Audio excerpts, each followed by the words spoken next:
Bienvenue à tous dans ce bulletin d'information après les épreuves écrites du brevet d'études du premier cycle BEPC organisé du 10 au 12 juin 2025 sur toute l'étendue du territoire national. L'heure est désormais à la correction des copies. Après l'anonymat des copies qui garantit l'impartialité du traitement, place au travail des jurys. Le contrôle et le relevé des notes démarreront dès ce jeudi 26 juin 2025. Deux dates clés sont déjà annoncées. Il s'agit de la première délibération prévue pour le 7 juillet 2025. Après les oraux et épreuves sportives, la délibération finale interviendra le 17 juillet 2025.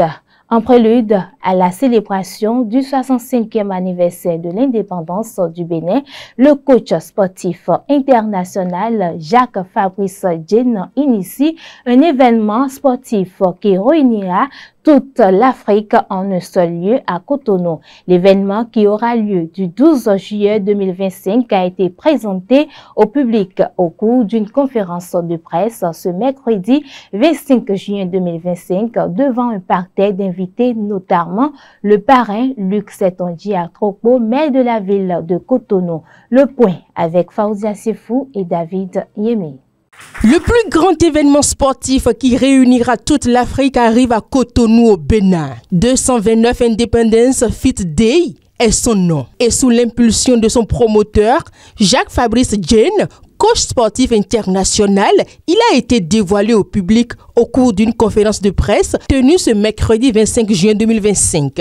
Un événement d'envergure organisé à l'occasion de la célébration du 65e anniversaire d'indépendance du Bénin. Après avoir organisé de nombreuses masterclass fitness grand public, il était temps pour nous d'élever nos standards. C'est pourquoi nous avons décidé d'organiser quelque chose qui fédère. Et il n'y a pas plus que le sport. Aujourd'hui où l'Afrique parle un seul langage d'unité, de solidarité.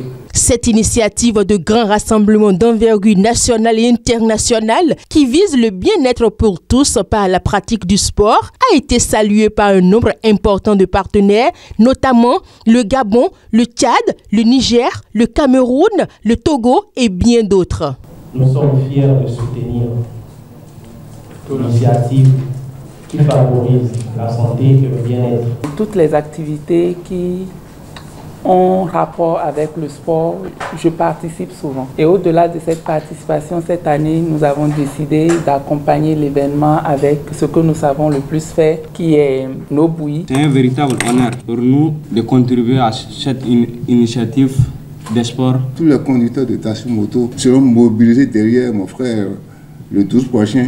Nous sommes là, nous l'apportons force et courage. Placé sous le thème Bénin, terre d'accueil, d'hospitalité et d'opportunité, l'événement 229 Independence Fit Day, qui est un carrefour d'échange sur la diversité africaine, sera une réussite le 12 juillet 2025 avec le concours de la mairie de Cotonou grâce à son numéro 1, Luc Setonji Atropo. La mairie de Cotonou accompagne tout événement sportif d'envergure internationale. La particularité de cet événement, non seulement c'est son caractère inclusif, mais également le fait qu'il rassemble beaucoup de nationalités. La mairie de Cotonou a pris toutes les dispositions pour la sécurisation, non seulement de l'événement, mais également comment baliser le terrain afin que tout se passe bien. L'accompagnement de la mairie également, c'est le soutien de tous les élus. Au cours de cette sortie médiatique, le t-shirt des participants de l'événement qui se déroulera sur l'esplanade du Palais des Congrès de Cotonou a été présenté au public. Depuis des mois, nous avons commencé un travail de fourmi et les t-shirts seront distribués par communauté. Pour ceux qui n'appartiennent pas aux communautés et ceux qui voudraient venir à l'événement, il y a des numéros qu'on contacte et on appelle, on donne la taille du t-shirt, on envoie le bordereau Momo qu'on a fait et puis nous on vous appelle pour vous redistribuer votre t-shirt. C'est l'esplanade du Palais de Congrès qui va abriter l'événement. Nous commençons par des animations et après ça, la séance fitness va commencer. Elle dure en elle-même 45 minutes. Et la petite particularité, c'est que par la grâce de Dieu, le maire lui-même va prendre les devants. 229 Independence Fit Day, L'événement sportif africain qui promet de marquer un tournant dans l'histoire sportive africaine au Bénin. Un rassemblant citoyen, curieux, étranger et partenaire, il symbolise une nation dynamique et ouverte, prête à célébrer son passé tout en construisant un avenir prospère. Rendez-vous le 12 juillet 2025 à 7h pour vivre cette fête sportive africaine. Dans un autre registre, dans ce bulletin d'information, mesdames et messieurs, les résultats de l'autopsie rendue publique le mardi 24 juin 2025 confirment que l'ancienne présentatrice Sonia Annick Agbantou est décédée de cause naturelle à Dijon, en France. Dans la matinée du lundi 23 juin, l'annonce a été faite par Habib Agbantou, frère de la défunte.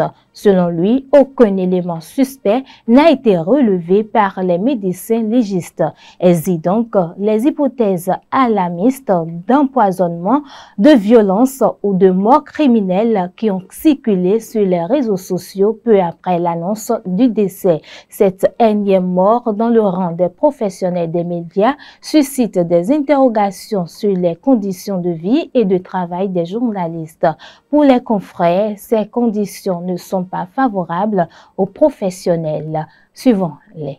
Et les derniers décès que nous avons enregistrés, ces décès-là ne viennent que s'ajouter à une longue liste de morts que nous avons enregistrées depuis l'année 2024 dans notre corporation.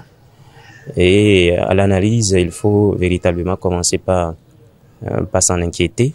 On était même déjà inquiet. La situation, moi je vais dire, est devenue dramatique.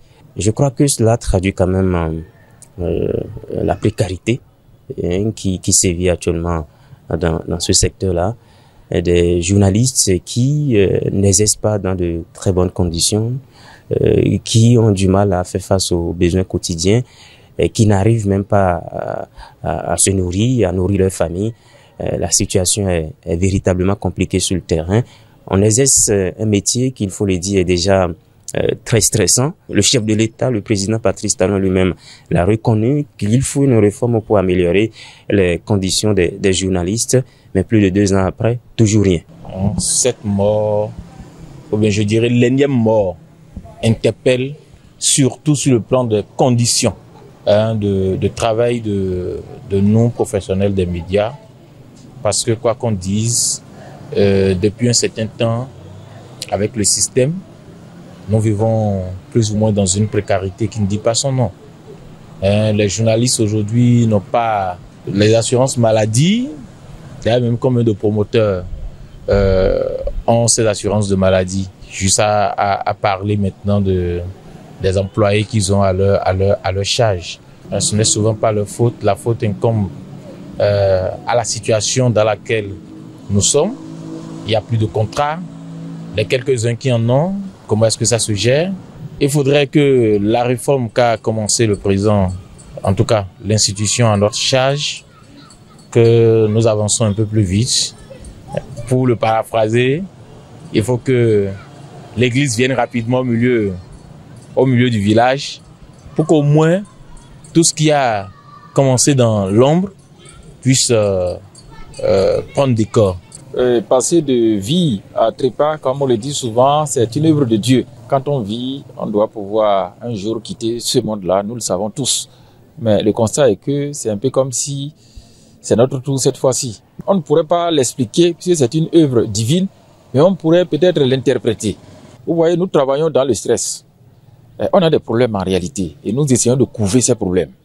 Vous vous réveillez, c'est l'enfant qui est peut-être malade, c'est une prise de bec avec madame, ou c'est peut-être l'électricité que vous n'aviez pas payée, le loyer que vous n'aviez pas payé. Mais vous tenez, vous aviez des obligations au service, vous y allez, vous êtes déconcentré, vous êtes stressé. Et quand on souffre d'un mal, on essaie de le camoufler. Il faudrait qu'on pense à 2 choses.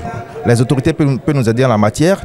Pourquoi ne pas voter une loi spéciale pour les journalistes? Parce que n'ont pas en fait une assurance maladie Et souvent, quand on contracte ce genre de maladie, on va à l'hôpital, mais on nous considère comme des personnes ordinaires. Et quand vous n'avez pas les moyens, le premier soin ne vient pas de sitôt. Nous sommes le quatrième pouvoir, comme on le dit. Nous devons penser à cela pour savoir qu'on peut nous donner en fait une loi spéciale pour nous protéger de façon juridique.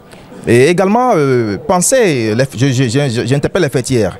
Il faudrait que les fêtières pensent aujourd'hui à une assurance maladie. Donc il faudrait quand même que les autorités pensent à cela afin que vraiment les conditions de vie et de travail en fait, des professionnels des médias au Bénin soient vraiment très reluisantes. C'est très important. Le vrai problème, je pense que c'est d'abord également nous-mêmes.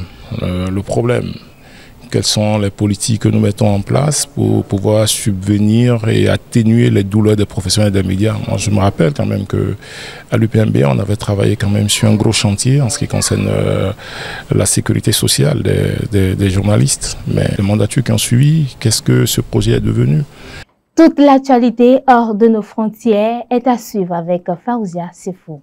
Nous démarrons par la Centrafrique. Au moins 29 morts au lycée Barthélemy Boganda de Bangui. Le président Touadéra appelle à 3 jours de deuil. En Centrafrique, au moins 29 élèves ont trouvé la mort et 260 blessés ont été pris en charge dans différents hôpitaux de Bangui, la capitale. C'est le bilan provisoire d'un drame survenu mercredi 25 juin 2025, alors que plus de 5300 candidats composaient le baccalauréat au lycée Barthélemy Boganda. Selon le ministre de l'Éducation, la tragédie est liée à l'explosion d'un transformateur Leneka, la Société nationale d'énergie. La détonation a provoqué des scènes de panique et de bousculade, les élèves craignant un incendie généralisé. Devant le portail principal du lycée Barthélemy Boganda, des bougies allumées sont étalées au sol. Enoch, l'un des candidats inconsolables, revient sur les lieux avec des rameaux. Je le cite, « On est là pour soutenir ceux qui ont perdu leurs proches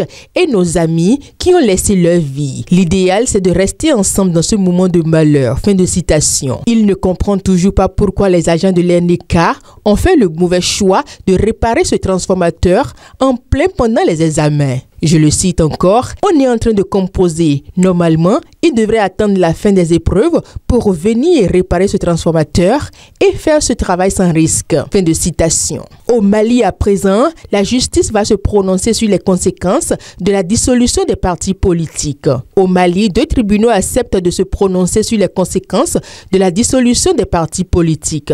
Après cette dissolution par décret présidentiel du 13 mai dernier, des dirigeants de partis avaient entrepris une série de procédures pour contester la constitutionnalité de cette décision et ses effets sur la liberté fondamentale des Maliens. Certains tribunaux s'étaient rapidement déclarés saisis dans ces affaires sensibles, mais d'autres ont fixé des dates pour les audiences à venir. Au Kenya, pour terminer, au moins 16 personnes ont été tuées mercredi au Kenya lors de manifestations commémorant les victimes des violences policières d'il y a 1 an. Les marches ont dégénéré et la police, pour disperser les foules, n'a pas hésité à utiliser les gaz lacrymogènes, des balles en cartouche. Selon Amnesty Kenya, les victimes ont pour la plupart été tuées par des tirs de la police. C'est au cri de Ruto doit partir que des milliers de jeunes à Nairobi, mais également dans plusieurs autres villes du Kenya, ont dénoncé l'instrumentalisation de la police pour instaurer un climat de peur. Au total, au fil de plusieurs semaines de manifestations survenues de l'année dernière contre une loi de finances controversée, plus de 60 personnes avaient été tuées et des dizaines d'autres enlevées. En sport, la commission antifraude du championnat national scolaire a suspendu l'équipe féminine de football du CG2 Natikengu. L'équipe est accusée d'avoir fraudé sur l'identité d'une de ses joueuses. L'information a été rendue publique ce mardi 24 juin 2025 à travers une publication faite sur la page Facebook du championnat. Le poteau rose a été découvert suite aux investigations de la commission antifraude et à l'analyse des preuves disponibles, lesquelles confirment les soupçons de fraude évoqués. Conséquence, le CG2 Natikengu a été disqualifié de la compétition conformément à l'article 31 du règlement général du championnat national scolaire qui préconise que toute fraude sur l'identité ou l'âge d'un joueur ou joueuse entraîne la disqualification vérification automatique de l'équipe concernée. Et c'est sur cette note sportive que prend fin ce bulletin d'information que j'ai eu le plaisir de vous livrer.